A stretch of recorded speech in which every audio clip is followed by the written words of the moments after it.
अस्सलाम वालेकुम, this is advocate Ahmed Ali Shaikh और आप देख रहे हैं वकील ऑनलाइन। सबसे पहले आपसे रिक्वेस्ट है कि मेरे चैनल को सब्सक्राइब करें और साथ बेल आइकन लाजमी दबाएं ताकि मेरी नई आने वाली वीडियोस बर वक्त आप तक पहुंच सकें फ्री ऑफ कॉस्ट। आज नाजरीन ना मैं कोई सनसनीखेज खबर लेके आया हूँ, ना मेरे पास कोई ब्रेक करने के लिए स्टोरी है। आज मैं आपके लिए आपसे जरा एक सोशल मैसेज जो है वो डिस्कस करना चाह रहा हूँ। मैं चाह रहा हूँ ये जो मेरा मैसेज है वो वीडियो के जरिए बेशक ना शेयर करें, आप खुद जो है अपनी जुबान से लोगों को बताएं, लोगों में अवेयरनेस फैलाएं कि ये क्या हो रहा है।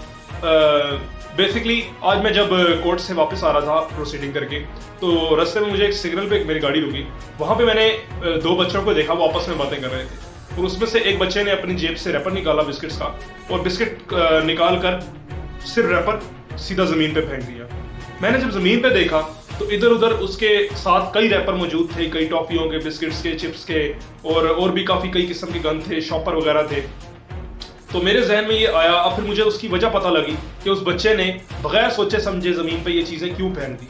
वो इस वजह से फेंक दी क्योंकि पाकिस्तानियों की जो ये आदत बन चुकी है, उन्हें पता ही नहीं है कि ये गलत काम कर रहे हैं, उन्हें सोच भी नहीं सकते कि ये कोई गलत काम है, ये कोई गंदा काम है। वो इस तरह पोल्यूशन फैला रहे हैं, इस तरह गंदगी फैला रहे हैं, और हमारे अपने मुल्क, हमारे अपना घर है इसको ये गंदगी फैलाते जा रहे हैं, इसको गंद फैला रहे हैं, साफ करना चाहिए। इस तरह की कोई चीजें जहन में आती ही नहीं है। बेसिकली तीन तरह के कूड़ा फेंकने वाले लोग होते हैं। नंबर एक, जो यूरोप, अमेरिका और इस तरह के गोरों के ममालिक में पाए जाते हैं, वो जो कूड़ा फेंकते ही नहीं है।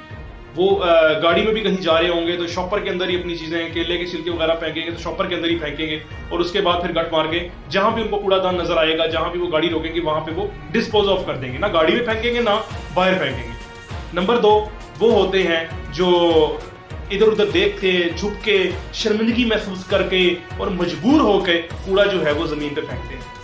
तीसरी कैटेगरी जो है बहुत ही बगैरत और बहुत ही बकवास और जिनकी तरबियत में बहुत बड़ी कमी रह चुकी होती है, जिनके माँ बाप जो है वो, मैं कहता हूँ, जानवरों से भी बदतर है।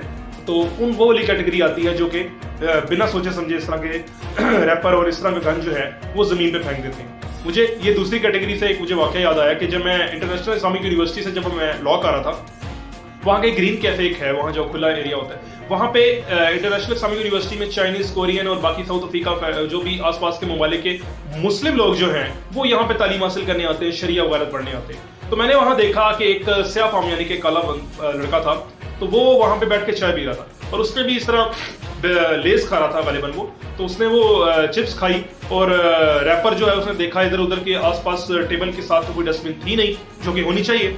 तो उसने फिर देखा यार वो डस्टबिन दूर है, फिर आराम से उसने छुप छुप के इधर उधर देख के फिर इस तरह सीट के नीचे वो रैपर जो है वो डिस्पोज ऑफ कर दिया कि शायद कोई देख ना रहा हो, शर्मिंदगी से।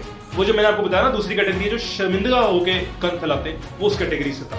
वो शर्मिंदा होके जो कैटेगरी है वो उनकी, एक तो जिस तरह वो बाहर के मुल्क में था, वो मुझे नहीं पता वो किस मुल्क से ताल्लुक था उसका, लेकिन उसको देख के लग रहा था कि वो अपने मुल्क में ऐसा नहीं करता होगा और उसकी नजर में ये चीज गलत है। लेकिन जो पाकिस्तानी है वो इतने कोई गिर चुके हैं ज़हनी तौर पे कि उनको ये चीज गलत नजर आती ही नहीं है। वो शर्मिंदा ही नहीं होते इस तरह की जो गंद फेंकते हुए, गंद फैलाते हुए, वो शर्मिंदा ही नहीं होते, सोचते भी नहीं एक दफा। एक तो दूसरा ये कि जो शॉपर है, शॉपिंग बैग, पॉलिथीन बैग, वो जरताज गुल मैडम ने जो पीटीआई के दौर में बड़ी कोशिशें की और बड़ी ट्वीट्स ही किए, फेसबुक पे पोस्टें की, लेकिन अमली तौर पे वाकई कोई ना कोई कानून बनाया, ना कोई कानून पे अमल पैरा करवाया गया सख्ती से, ना कोई इसकी फैक्ट्रियां बंद हुई, ना कोई शॉपरों को जलाया गया, ना कोई जब्त किया गया, ना डिस्पोज ऑफ किया गया। बस धमकियां देते रहे, फलां तारीख से बंद हो जाएगा, फलां तारीख से बंद हो जाएगा, लेकिन ऐसा कुछ हुआ नहीं। और शॉपिंग बैग जो पॉलिथीन बैग है जिससे मुझे सख्त नफरत है, वो आपको पता है कि कई हजार साल तक अगर जमीन में दफना दो ना, तो कई हजार साल तक वो ना पिघलता है, ना डिस्पोज ऑफ होता है, ना गलता सड़ता है, वो ऐसे का ऐसे ही रहेगा। वो सबसे बड़ी गंदगी की वजह। आप कहीं भी जमीन खोदेंगे, कोई सड़क खुद रही होगी या कोई पाइपलाइन गिरी डलने के लिए कुछ हो रहा होगा, तो आप देखेंगे कि कई सौ फुट भी नीचे जाके, जाहिर है हमारे बाप दादा परदादा के दौर के जो थे, वो तब की जो मिट्टी के अंदर शॉपर दबे हुए थे और वो कई साल पुरानी रोड्स थी जो तोड़ी गई हैं, उनके अंदर शॉपर वैसे के वैसे ही पड़े, वो गलते ही नहीं है। शॉपरों पे सबसे पहले पाबंदी लगानी चाहिए, वही बड़ा इजी काम है। थैले पे वो या तो थैले बिकने लग जाएं मॉल्स वगैरह पे, 20-20 रुपए के, 10-10 रुपए के, लोग ले सकते हैं तो ले लें। एक दफा लेंगे, दूसरी दफा लेंगे, तीसरी दफा उन्हें तकलीफ होगी तो फिर घर से थैला लेके आएंगे, वो उसमें आके चीजें भर लेंगे और ले जाए करेंगे। कोई मुश्किल नहीं है ऐसा वो बैन करना, लेकिन गवर्नमेंट करना नहीं चाहती, वो चाहते ही नहीं इस तरह की सफाई हो। अच्छा, आप चले जाए किसी भी कूड़ेदान के इर्द गिर्द देख लें, एक दफा जरा कूड़ेदान के इनके देख ले, अपने घर में देख ले, बाहर देख ले, आपको सबसे गंदी चीज, सबसे ज्यादा चीज क्या नजर आएगी? शॉपर ही शॉपर होंगे, शॉपर ही शॉपर होंगे। और वो सही बात बता रहा हूं, वो पिघलते भी नहीं है, गलते भी नहीं है, सड़ते भी नहीं है, ऐसे के ऐसे पड़े रहेंगे कई 100 साल तक, जब तक उनको जला जलू के या उनको कोई फायदा ना उठाया जाए, दोबारा गोलियां ना बनाई जाए। कई जगह बनती हैं इनकी प्लास्टिक की गोलियां बनती है, पॉलीथीन की, उससे प्लास्टिक के बर्तन वगैरह ये कुछ बनते हैं, लेकिन इस तरह की पाकिस्तान में बड़े लेवल पे होता नहीं है ये काम। तो इस वजह से प्रॉपर बैन करना ही सही रहेगा। पानी कहीं पिकनिक वाली जगह पे चले जाए, लेक व्यू पार्किंग इस तरह की जगह पे चले जाए, वहां पे भी आपको शॉपर ही शॉपर नजर आ रहे होते हैं पानी में। शॉपर जो है मछलियां खा लेती हैं, हमारे जो वो सी एनिमल्स वगैरह जो होते हैं उनकी भी जान को खतरा होता है, उनमें भी पोल्यूशन बढ़ती है। तो इस तरह की गंदगी जो है वो फैलती जा रही है। तो मुझे नहीं पता ये पाकिस्तानियों को कैसे अकल आएगी, लेकिन अगर आप अभी से भी अपने आप को, अपने बच्चों को तरबियत देना शुरू कर दें तो आपकी बड़ी मेहरबानी होगी। आप अपने बच्चों को ये सिखाएं कि बेटा ये इस तरह की चीजें नहीं बाहर फेंकते, अगर वो फेंक रहे हो तो दूसरी कैटेगरी में कम से कम आ जाओ यार, शर्मिंदा होगी फेंक लो। आप लोग जो गाड़ी पे जा रहे हो तो गाड़ी पे कोई मुश्किल नहीं होता, डस्टबिन चलो इस्लामाबाद पिंडी में तो हमारे है और लाहौर में भी है, बड़े बड़े शहरों में है, लेकिन कराची मैंने सुना है कि वहां पे बहुत गंदगी के ढेर होते हैं, वहां कूड़ेदान भी नहीं होते। लेकिन उस कराची जैसे शहर में भी कम से कम 2-3 किलोमीटर बाद एक जाके डस्टबिन आएगी। मैं मान ही नहीं सकता कि डस्टबिन सिरे से मौजूद ही ना हो। यार आपकी गाड़ी चल रही है, आपने पता नहीं कहां कहां से अभी आगे से गुजरना है, आगे ना कोई ना कूड़ादान आ ही जाएगा ना यार, किसी कोई तो निजाम है ना, कुछ तो होगा, वहां जाके आप डिस्पोज ऑफ कर दो। लेकिन नहीं, केले के छिलके खा रहे हैं वो बाहर फेंकी जा रहे हैं, कुछ लेस खा रहे हैं वो बाहर फेंकी जा रहे हैं। मोटरवे पे अगर चलान ना होते तो आप लोगों ने मोटरवे को भी कूड़ेदान ही बना देना था। वो इतनी खूबसूरत जगह है लेकिन आप लोगों ने कूड़ेदान बना देना था। अच्छा, ये लोग जो बाहर जाते हैं ना, बाहर जाके हमसे भी ज्यादा सीधे हो जाते हैं, थूकते भी नहीं है बाहर जमीन पे कि यार गंदा ना हो जाए। तो आप लोग कहते हैं ना गंदगी को खींचती है।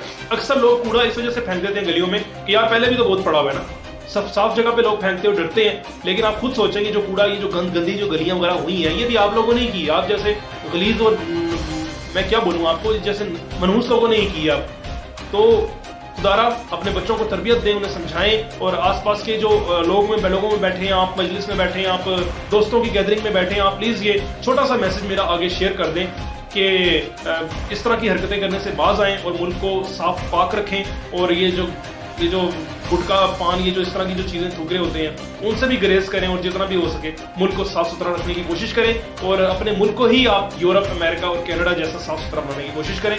और इससे अल्लाह भी खुश होगा और हमारी दुनिया भी खुश होगी, दुनिया भी बन जाएगी, आखिरत भी बन जाएगी। और अभी से अगर आपने इक़दाम करने शुरू कर दिए तो अगली नहीं तो उससे अगली नस्ल जो है उसको बड़ा साफ सुथरा और खूबसूरत पाकिस्तान मिलेगा। और एक और छोटा सा मैसेज है कि जितना हो सके प्लांट्स लगाएं, ताकि ग्लोबल वार्मिंग में भी का मसला भी हल हो सके, और बाकी भी हमारे जो ऑक्सीजन वगैरह का मसले हैं या काफ़ी किस्म के मसले हल हो जाएंगे। तो ये जरा प्लांट्स भी अगर लगा सकते तो लगा लें। खैर, इसी के साथ एडवोकेट अहमद अली शेख को इजाजत दीजिए। अल्लाह हाफिज।